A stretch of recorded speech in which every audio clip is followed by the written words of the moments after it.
Les bactéries lactiques qui sont très résistantes vont se multiplier dans cette ambiance, fabriquer de l'acide lactique qui va acidifier le milieu. Et en acidifiant le milieu, plus le milieu va s'acidifier, plus d'autres bactéries, certaines nocives, indésirables, vont mourir parce que elles ne pourront plus supporter cette ambiance. Donc c'est une sécurité. AVS avec Philippe Robichon.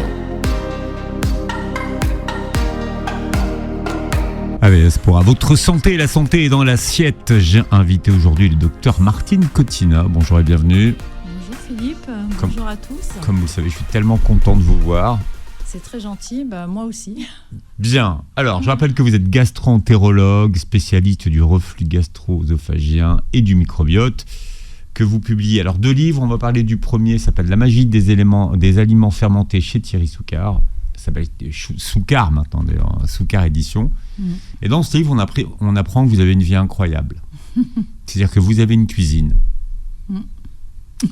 Et dans cette cuisine, il y a 11 pots avec des choux dedans. Et qu'est-ce que vous faites ? Vous avez mené une expérience en janvier dernier. Qu'est-ce que vous avez fait avec ces pots de choux ? C'est vrai que j'avais très envie d'expérimenter directement dans ma cuisine l'évolution de ces pots de choux que j'ai donc mis en fermentation en même temps. Donc tous ces choux venaient du même producteur, bien sûr. Ouais. Donc c'était des choux non traités. Et donc je les ai mis C'est des choux verts. C'était des choux verts, des petits choux verts lisses, Ouais. et effectivement, et je les ai mis simplement au sel pour faire la fermentation, c'est-à-dire que c'était pas une saumure, c'était simplement avec du sel. Et puis j'ai fermé les bocaux et puis je les ai observés donc pendant pas mal de jours. Mais quand vous dites observer, c'est-à-dire C'est-à-dire ce que j'ai fait, c'est que j'ai regardé comment ça a évolué, c'est-à-dire que j'ai mesuré le pH de mes bocaux, c'est-à-dire au fur et à mesure pour voir l'évolution du pH dans ces bocaux. Donc vous les avez ouverts quand même, les bocaux. Alors, quand je les ai ouverts, au fur et à mesure de l'évolution. Oui. Voilà, Mais pour mesurer le pH, donc c'est-à-dire l'acidité, on est obligé d'ouvrir les bocaux. Voilà, et quand Ouais. vous les avez ouverts, ils allaient au réfrigérateur. D'accord. Et après, je surveillais aussi l'évolution du pH une fois mis au réfrigérateur. C'est-à-dire, imaginez que j'ai ouvert mon pot de choux, je suis dans ma cuisine, et donc je veux savoir qu'est-ce que ça devient quand je le laisse au réfrigérateur pendant plusieurs jours, etc. Et donc j'ai voulu suivre cette valeur de pH. D'accord, mais qu'est-ce que vous vouliez prouver à travers cette expérience ? Ce que je voulais voir, Ouais. c'était en combien de jours le pH allait chuter à 4, qui est une valeur intéressante pour la sécurité alimentaire microbiologique. Et donc, je voulais savoir. Donc, j'étais très surprise parce que j'ai vraiment vu la descente très rapide du pH. C'est-à-dire, c'est la preuve que les bactéries travaillent très, très vite, ces bactéries lactiques, donc qui se développent dès qu'on commence à fermer le bocal, parce qu'en fait, elles adorent l'atmosphère anaérobie. Et donc, elles sont privées d'oxygène. Voilà, anaérobie. Privées d'oxygène parce que vous avez fermé le bocal, vous avez bien tassé le chou pour pas qu'il y ait de poche d'air, et donc vous avez laissé le minimum d'air, et cette ambiance va plaire. Donc il y a un petit peu de sel bien sûr aussi, donc ça va déplaire à d'autres types de bactéries, mais les bactéries lactiques qui sont très résistantes vont se multiplier dans cette ambiance, fabriquer de l'acide lactique qui va acidifier le milieu. Et en acidifiant le milieu, plus le milieu va s'acidifier, plus d'autres bactéries, certaines nocives, indésirables, vont mourir parce que elles ne pourront plus supporter cette ambiance. Donc c'est une sécurité pour nous. C'est celles qui ont besoin d'oxygène en fait. Exactement. D'accord. C'est les premières qui vont disparaître. Ouais, voilà. Et donc ce pH était descendu très vite. Il était descendu en 4 jours. En 4 jours, il était tombé à pH 4.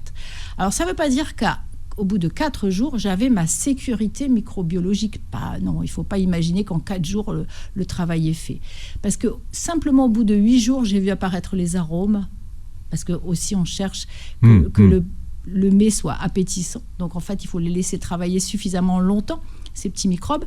Et donc ces petits microbes cuisiniers étoilés, on peut dire, parce qu'ils vont nous préparer à partir de produits bruts, ils vont nous préparer vraiment des mets délicieux, vraiment pleins d'arômes. Et donc il a fallu attendre 8 jours pour commencer à sentir des arômes, donc c'était intéressant. Et puis, quand on regarde la littérature, on se rend compte qu'il faut attendre bien plus pour avoir une sécurité microbienne, microbiologique. Il faut minimum 15 jours, minimum 15 jours. C'est le temps de la fermentation. 4 semaines, voilà. Ouais. Donc, la fermentation va beaucoup plus vite. Enfin, la chute de pH va beaucoup plus vite.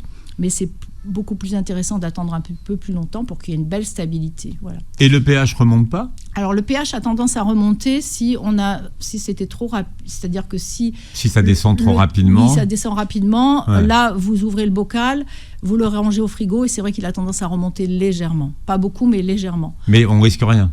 Donc, alors, c'est sûr que moi, je les ai pas mangés. Hein, tous ces petits... Bon ? Non, c'était juste pour regarder. Tous ces bocaux qui ont été faits trop précocement, Ouais. que j'ai ouverts trop précocement, Ouais. j'étais pas sûre du tout de la qualité microbiologique de ces bocaux, et donc j'ai juste fait les tests. Mais on a commencé à les manger, au bout de 8 à 10 jours, on a commencé à les goûter, et à 15 jours, il n'y a pas eu de souci. Voilà. Vous avez une vie, c'est bien ce que je disais. Je vous parlais de ma passion pour le chou-fleur tout à l'heure. Et qu'est-ce que vous m'avez dit sur le chou-fleur ? Eh ben, je vous ai dit que toute la famille des choux était intéressante parce qu'en fait, dans les choux, vous avez un super antioxydant qu'on appelle les glucosinolates. Chkoun. Voilà. Et et dans d'autres logettes du chou, parce qu'ils ne sont pas rangés au même endroit dans le chou, vous avez une enzyme qu'on appelle myrosinase.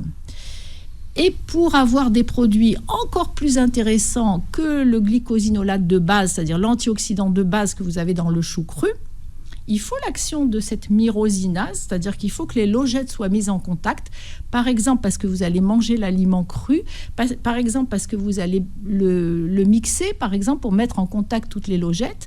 Et là, myrosinase rencontrant glucosinolate vont produire de l'isothiocyanate, c'est-à-dire un produit antioxydant beaucoup plus intéressant, beaucoup plus anti-inflammatoire, plus anticancéreux, etc. Beaucoup plus intéressant. Et quand vous allez faire cuire ce que je vous disais, vous allez faire cuire votre chou, vous allez détruire la myrosinase. En fait, ce que vous m'avez dit, il faut le mixer avant de le cuire. Voilà, donc la solution... C'est ça le secret. L'astuce, Ouais. L'astuce, c'est de mettre en contact ces différentes logettes, par exemple par un broyage ou par une découpe très fine, le laisser reposer un petit moment, d'accord, pour que la réaction puisse se faire le plus complètement possible, et après faire une petite cuisson rapide. D'accord. Parce que c'est quoi ? C'est la chaleur qui est l'ennemi de... Oui, les enzymes, oui. De ces enzymes ça les détruit. Oui. Complètement. Bah, ça dépend du temps. C'est vrai que si c'est très bref et si vous faites cuire le chou en entier, c'est vrai que ça va moins la détruire que si vous coupez finement votre chou et puis que vous le faites cuire à la vapeur, par exemple, ou même dans l'eau, c'est pas mieux parce que les glycosinolates vont fuir dans l'eau, donc c'est pas mieux. Donc la meilleure cuisson, c'est à la vapeur, mais il faut que ça soit rapide, bien sûr. C'est-à-dire que ça fait, quand vous dites rapide... Si vous avez tout mixé, c'est quelques minutes, c'est tout. Ce que vous dites, c'est vrai pour tous les choux ? Oui. Ouais. Alors maintenant, ça appartient à quelle famille, les choux ? Les brassicacées. On l'avait appris la dernière fois. Ah oui. Mais je voulais vous le faire redire parce que ce ne sont plus des crucifères. Exactement, ça a changé. Les brassicacées. Bien, alors vous nous racontez l'histoire formidable des aliments fermentés. Alors dans votre livre, c'est surtout les aliments lacto-fermentés auxquels vous vous intéressez. Vous dites que finalement, d'abord c'est vieux comme le monde, hein, la fermentation. Quelles sont les traces les plus anciennes qu'on ait retrouvées de fermentation ? Il y a plus de 7000 ans. Plus de 7000 ans, on faisait déjà des boissons fermentées. Plus de 7000 ans. Donc on a rencontré en Chine, autour du bassin méditerranéen, etc. Donc on a des traces. Et par exemple, on a même étudié des traces avec les études ADN qui ont montré que, par exemple, l'ADN des bactéries du kéfir de lait, on pouvait les retrouver, c'était les mêmes qu'on retrouvait déjà il y a plus de 7000 ans. Ouais. Ah oui. Alors donc, c'est vieux. Aujourd'hui, on en retrouve encore des traces. Hein. Il y a certains pays qui mangent encore beaucoup de produits fermentés, notamment dans les pays de l'Est. Oui, en Asie. Ouais, en Asie. Voilà, et ça revient actuellement. Ça revient à la mode chez nous. Chez dans nous. les pays de l'Est, qu'est-ce qu'ils mangent ? C'est quoi ? C'est essentiellement des plats à base de choux. Oui, puis surtout des légumes qui sont des gros cornichons, des concombres, des choses comme ça. Enfin bon, ils mangent des tas de choses variées.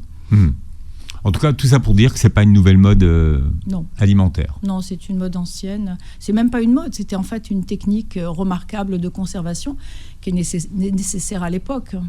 Alors maintenant, de nos jours, c'est vrai que si c'était tombé en désuétude, c'est parce qu'on n'a plus besoin de conserver de la même manière et que on a le réfrigérateur, donc ça a simplifié les tâches quotidienne. Mais c'est vrai que maintenant, on a compris que ça avait une autre valeur que simplement de faire de la conservation. Oui, et notamment une valeur santé.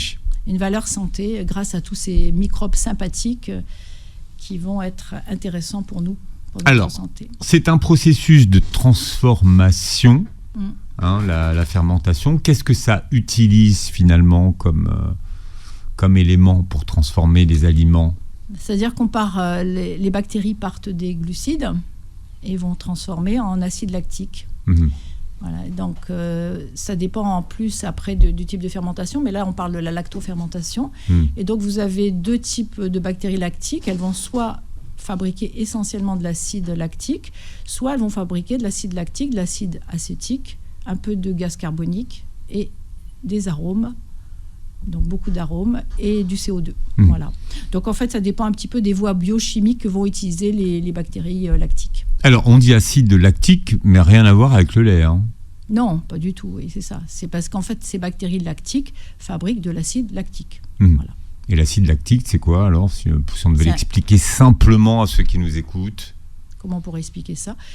C'est un produit de dérivation donc du glucose, du métabolisme du glucose, produit donc par les bactéries et qui va avoir des fonctionnalités intéressantes parce que l'acide lactique, jusqu'à présent, on pensait surtout lactate, acide lactique, qui était augmenté lors des efforts en anaérobie, c'est-à-dire que lors d'efforts musculaires intenses, par exemple, et on pensait que c'était plutôt un déchet et que ce n'était pas intéressant. Et finalement, on s'est rendu compte que quand il était fabriqué de manière plutôt aérobie dans l'organisme, il était intéressant. Il jouait le rôle d'une molécule messagère intéressante qui régulait l'inflammation, qui jouait sur le métabolisme des glucides, etc. Donc, en fait, des fonctionnalités très intéressantes.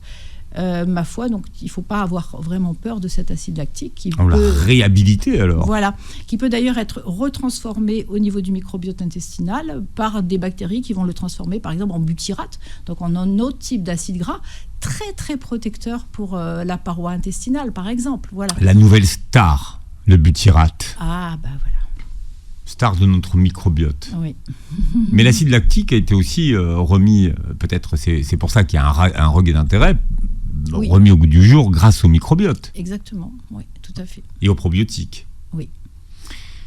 On parle de ce procédé qui revient à la mode, la fermentation, la lactofermentation. Je rappelle que vous publiez La magie des aliments fermentés chez Soukar Éditions, que vous avez coécrit avec une naturopathe qui signe les recettes de ce livre. Exactement. Voilà, nous avons partagé le travail. Moi, j'ai fait un petit peu la partie scientifique, qui était quand même un gros boulot. Et ma collègue et amie, naturopathe, Grazila Quéron, nous a concocté des super petites recettes bien gourmandes, etc. Et donc, elle a un bel imaginaire culinaire et donc elle va proposer un petit peu à tous les lecteurs de partager cet imaginaire et de développer le leur aussi à partir de tout ce qu'elle donne comme consigne. Voilà, la magie des aliments fermentés chez Soukar, c'est le titre du nouveau livre de Martine Cotina, qui est notre invitée aujourd'hui, gastro-entérologue et spécialiste du reflux gastro-œsophagien. Ça vient d'où, ferment, étymologiquement ? Fièvre, fervérer, fièvre, effervescence. Voilà. C'est parce qu'en fait, dans le bocal, quand vous fermez le bocal, les bactéries, elles travaillent et surtout au départ, elles vont fabriquer du CO2 qui va chasser l'oxygène. Et donc, il va y avoir non seulement des bulles, mais il va y avoir aussi des débordements du liquide au-dessus du bocal. C'est pour ça qu'on dit toujours aux gens de mettre des soucoupes en dessous du bocal quand la fermentation démarre, tellement ça bouillonne en fait. En vrai. De vie. Ouais, ouais. Oui, c'est pour ça que quand j'ai mis le titre... comment je vous ai mis que ça bouillonnait là en fait ça bouillonne comment, Martine? Voilà, c'est ça. Ça bouillonne tellement que ça bouillonne dans votre cerveau. Ça bouillonne dans mon cerveau aussi, mais enfin bon, voilà. Bon, on le retrouvera d'ici la tout fin. À l'heure. Mais en tout cas, s'il y a une effervescence qui se produit, et c'est vrai que c'est impressionnant parce que en fait, ça fait du bruit en même temps, ça siffle un peu, ça discrètement bien sûr, mais on voit que le bocal se met à vivre, quoi. Voilà. C'est passionnant de voir ça. Alors, quels sont les aliments qu'on peut faire fermenter ? Les aliments qu'on va faire fermenter, nous, personnellement, dans la cuisine, ça va être surtout des légumes, parce que c'est intéressant d'augmenter encore la ration de légumes dans l'alimentation.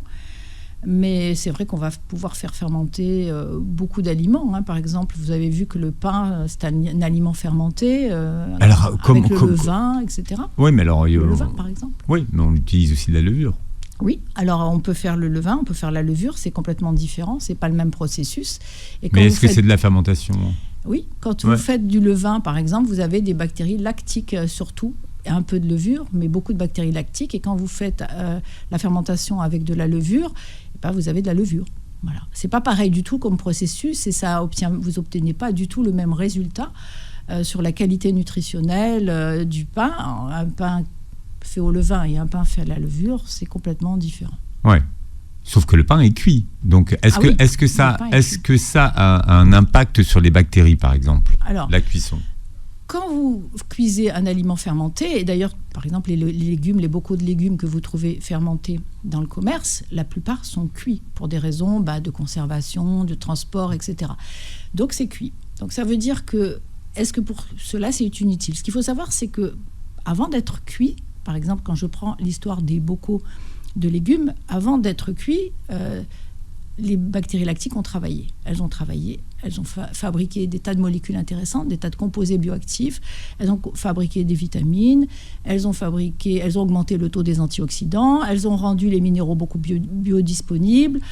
Elles ont fait des tas de transformations dans ce produit. Elles ont fabriqué des sortes de fibres étonnantes qui vont avoir après un rôle prébiotique pour le microbiote.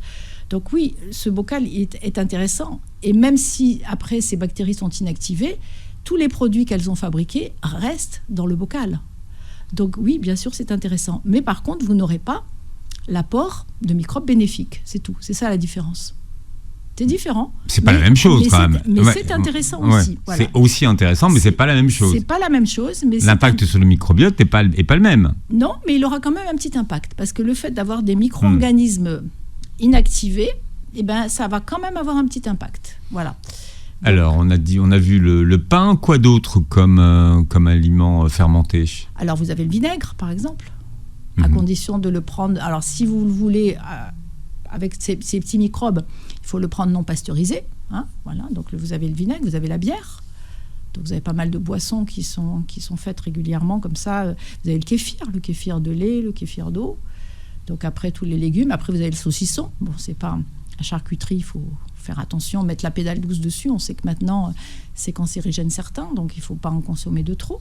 Mais ça fait partie quand même des aliments traditionnellement fermentés. En quoi c'est fermenté, la charcuterie ? Oui, c'est fermenté. Ils badigeonnent leur viande avec, je ne sais pas si c'est des levures ou pas, parce que moi, c'est pas je me suis moins intéressée à la charcuterie qu'aux légumes. Qu'aux légumes, ouais. Bien sûr. Mais sinon, oui, bien sûr, c'est fermenté. Oui, parce qu'on pense pas, pas forcément que ça soit fermenté. Alors, il y a les olives aussi. Oui, il y a les olives, bien sûr, il y a les capres. Oui, il y a beaucoup, beaucoup, beaucoup d'aliments et des aliments de consommation courante, quoi. Alors, la base de la fermentation, c'est de l'eau et du sel. C'est simple. Une question qui revient souvent, est-ce que c'est trop salé ? Non, c'est pas trop salé parce qu'en fait, en France, on utilise des pourcentages de sel qui sont très petits. C'est-à-dire qu'on utilise, par exemple, quand on fait du salage à sec, c'est-à-dire sans la saumure, on utilise 1% de sel, donc c'est pas beaucoup. Il faut savoir aussi qu'on ne va pas en consommer beaucoup. C'est-à-dire que les lactofermentés, comme c'est très acide quand même, on va les mettre en supplément dans une assiette de crudité et on va en consommer à peu près 1 à 2 cuillères à soupe maxi, c'est tout. Donc en fait, on ne va pas en consommer des grandes quantités. Donc on ne va pas apporter des quantités de sel importantes.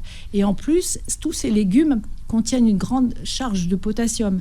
Et le potassium, on sait que c'est intéressant justement pour lutter contre les problèmes d'hypertension. Et puis le sel, il vient aussi beaucoup de l'alimentation industrielle. Donc c'est plutôt là-dessus qu'il faut essayer de réduire.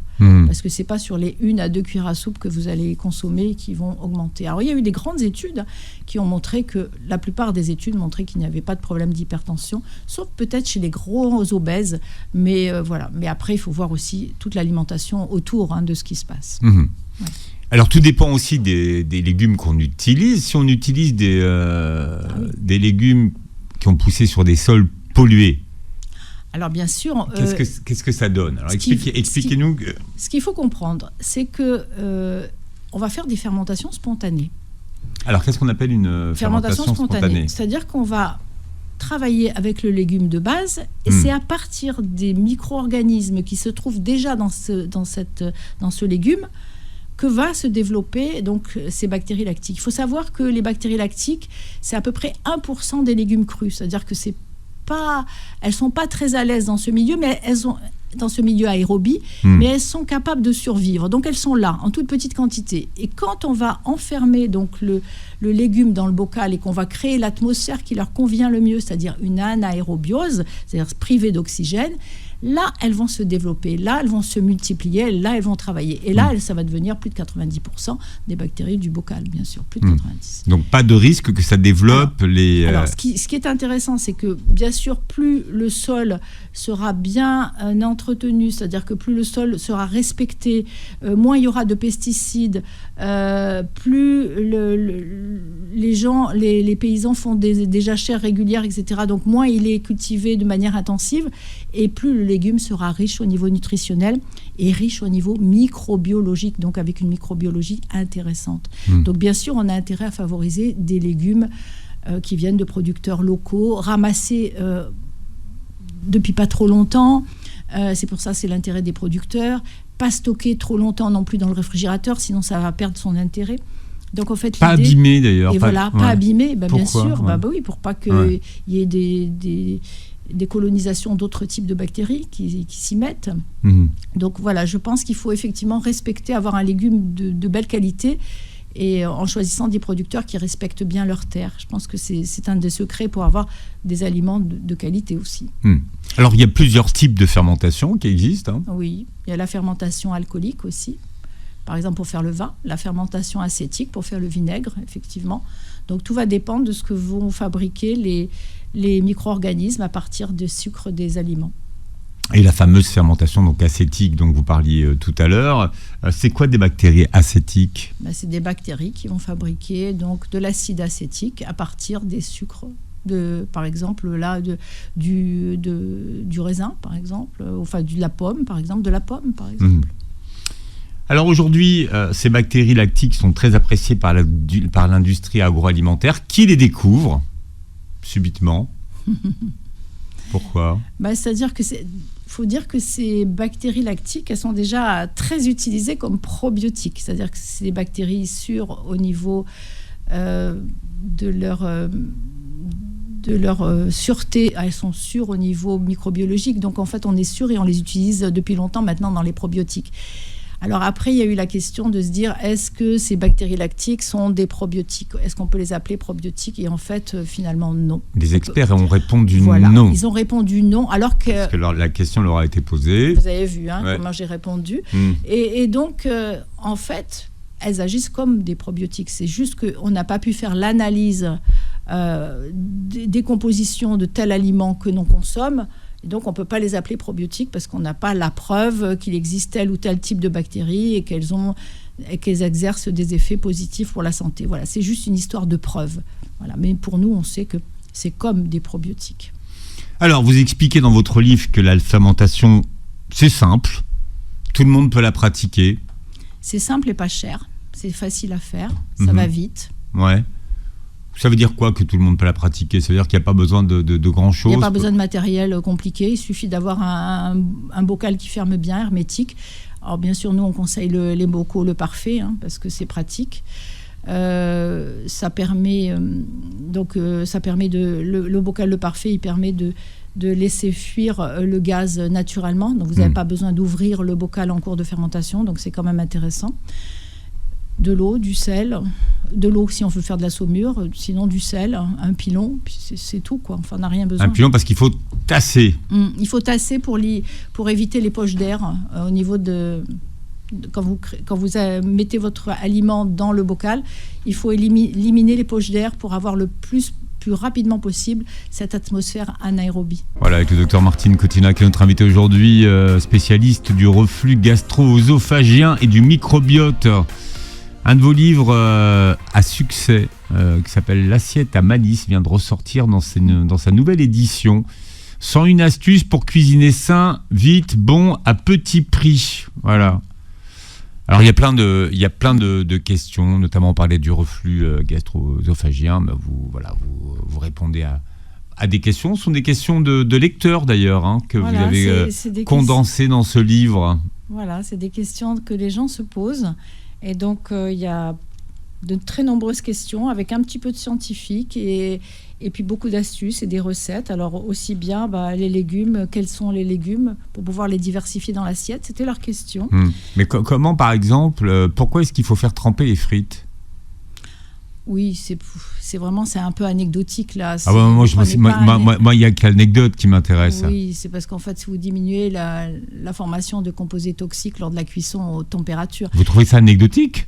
Oui, c'est-à-dire que vous n'allez pas manger des frites tous les jours. Alors si vous faites quelques extras de temps en temps, mais voilà, il vaut mieux manger des légumes, Philippe, que des frites. Enfin, moi, je connais plus de gens qui mangent des frites tous les jours que des gens qui mangent du chou tous les jours. Après, voilà. On fréquente pas les mêmes personnes, Martine Cottin.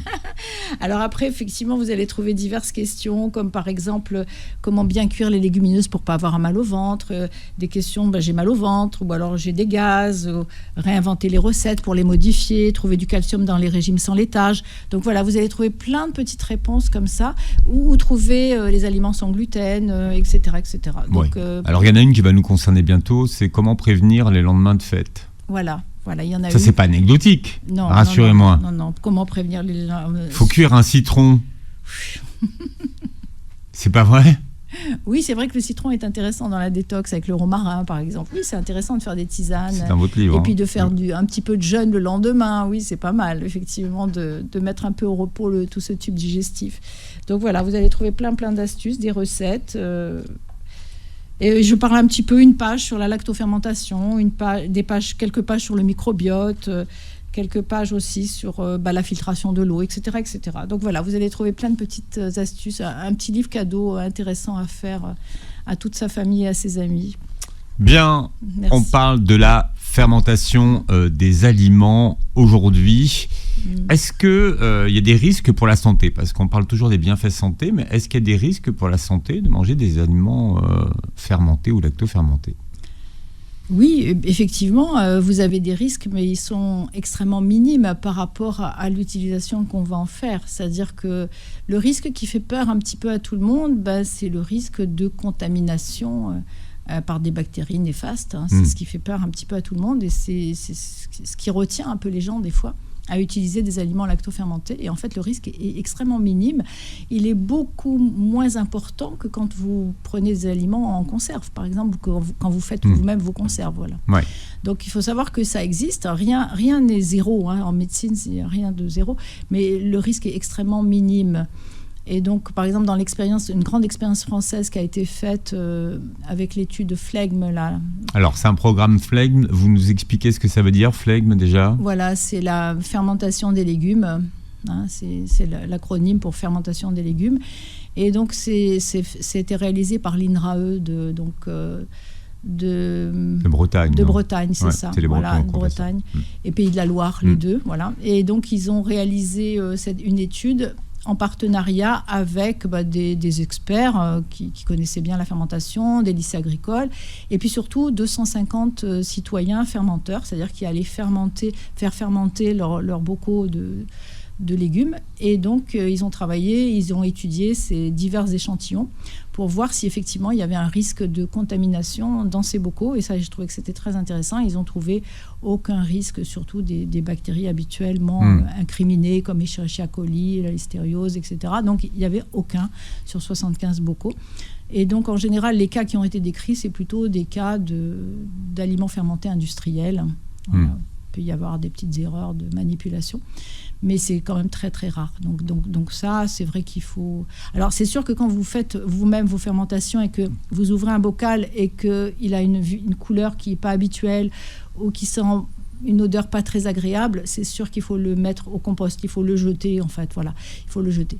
Alors c'est une question qui revient souvent sur la question de l'odeur, mais est-ce qu'il y a une odeur normale en cas de fermentation par exemple ? Oui, il y a une odeur un petit peu acidulée, très sympathique, très agréable. Donc quand vous êtes habitué à le faire, vous vous rendez compte que vous sentez, ça sent bon. Et donc quelque chose qui sent mauvais, vous allez vite vous en rendre compte et c'est là où il ne faut pas consommer. D'accord, mais quand il y a des couches blanches qui remontent... Alors, si c'est juste un petit peu de levure... Au-dessus du bocal, on consomme ou pas? Oui, on peut les enlever, oui.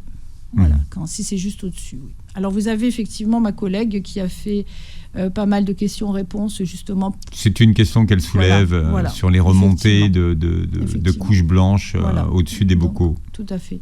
Donc, c'est vrai que ça rassure un peu les gens parce que souvent, ils se posent plein de questions. Et donc, c'est vrai que dans le livre, il y a des questions-réponses qui permettent de répondre à toutes ces questions pratiques. Alors, si on devait insister sur les bienfaits santé des aliments fermentés, pourquoi est-ce que c'est bon pour la santé ? Alors, c'est bon pour la santé parce qu'en fait, c'est bourré d'antioxydants, tout simplement parce que le potentiel antioxydant de l'aliment a augmenté. Donc, c'est très intéressant. Les minéraux sont beaucoup plus biodisponibles, c'est-à-dire qu'ils vont être mieux assimilés. Donc, il y a beaucoup d'avantages santé, et notamment cette richesse en microbes bénéfiques.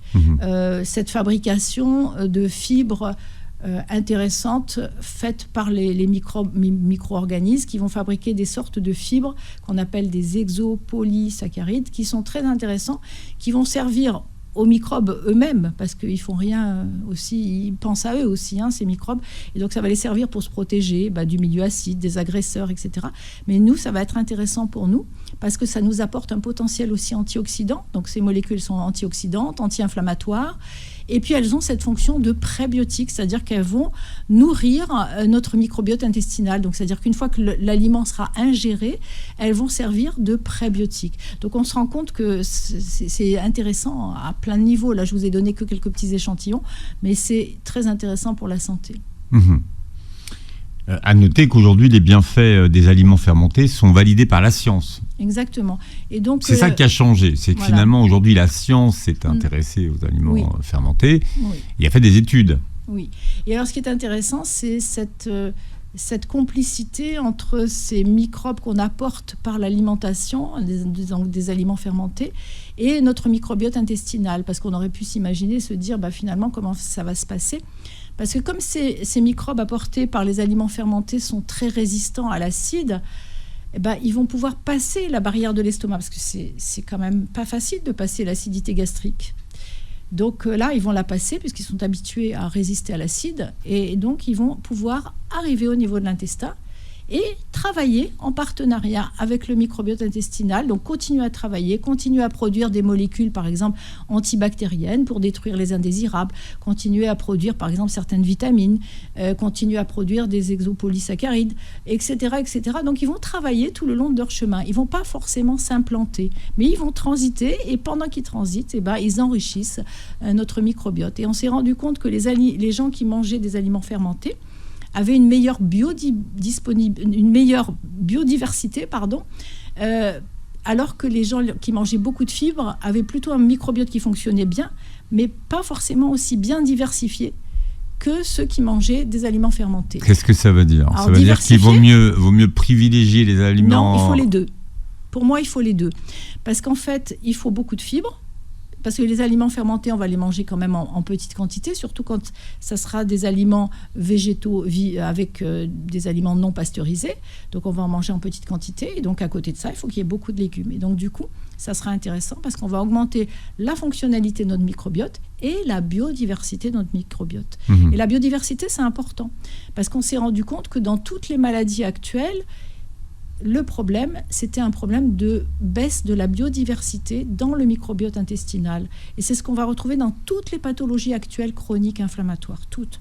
Donc c'est un problème actuellement de santé publique, cette baisse de la biodiversité. Ça ressemble un peu à la baisse de la biodiversité qu'on voit dans la nature. Dans la nature, voilà, exactement. On parle beaucoup d'épigénétique aujourd'hui. Est-ce que les aliments fermentés ont une influence sur notre épigénétique? Exactement, ils vont modifier. Et comment on le mesure, ça? C'est difficile de le mesurer, mais en tout cas, c'est sûr que c'est par des études, mais sinon les chercheurs ont travaillé dessus et ont vérifié qu'effectivement, ils pouvaient modifier l'expression de notre génétique. Donc ça va un petit peu loin, cette action des microbes-organismes. Alors pour tous ceux qui souffrent de gaz, de douleurs de ventre ou même de reflux gastro-intestinal, est-ce que on peut consommer des aliments fermentés ou pas? Alors il va falloir y aller doucement. Parce que tous les gens qui ont des troubles effectivement digestifs, il faudra qu'ils soient prudents. Ils commencent très très doucement à utiliser ces aliments fermentés. Ce qu'il faut savoir, c'est que vous apportez d'un coup une quantité considérable de micro-organismes qui peut aller jusqu'à 10 puissance 9, plus de 10 puissance 9 germes par millilitre ou par gramme d'aliments. Donc c'est des quantités faramineuses qu'on apporte donc directement dans notre intestin. C'est sûr que vous bousculez un petit peu ce microbiote intestinal et donc il faut laisser le temps et donc c'est pour ça qu'il faut y aller très doucement.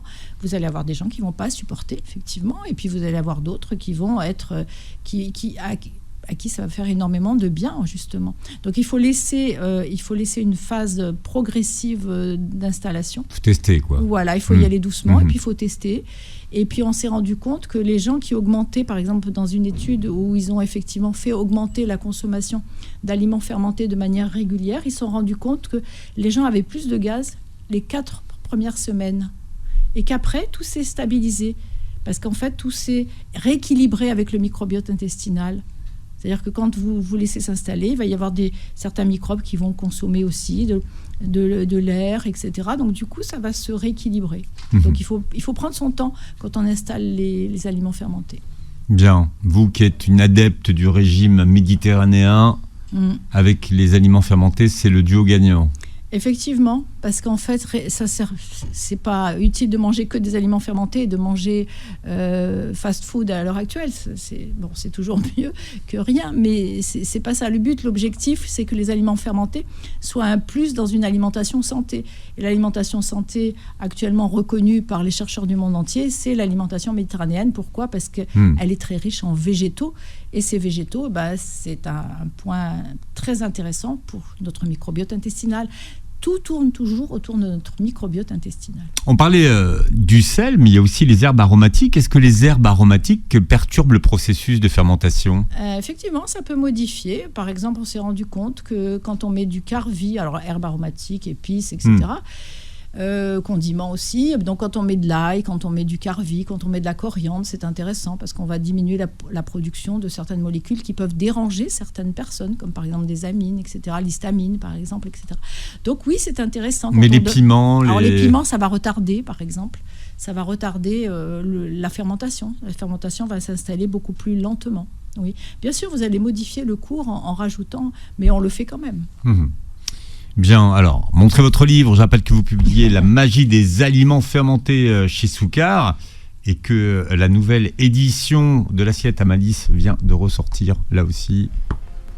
Sans une question de lecteur auquel vous répondez, Martine Cotina. Vous réécouterez l'émission en podcast sur beurrefm.net et sur les plateformes qui reprennent l'émission. Et vous verrez la captation de cette émission sur la chaîne YouTube. Merci d'avoir été avec nous, Martine. Merci Philippe. Et passez une très belle journée santé sur Beurre FM.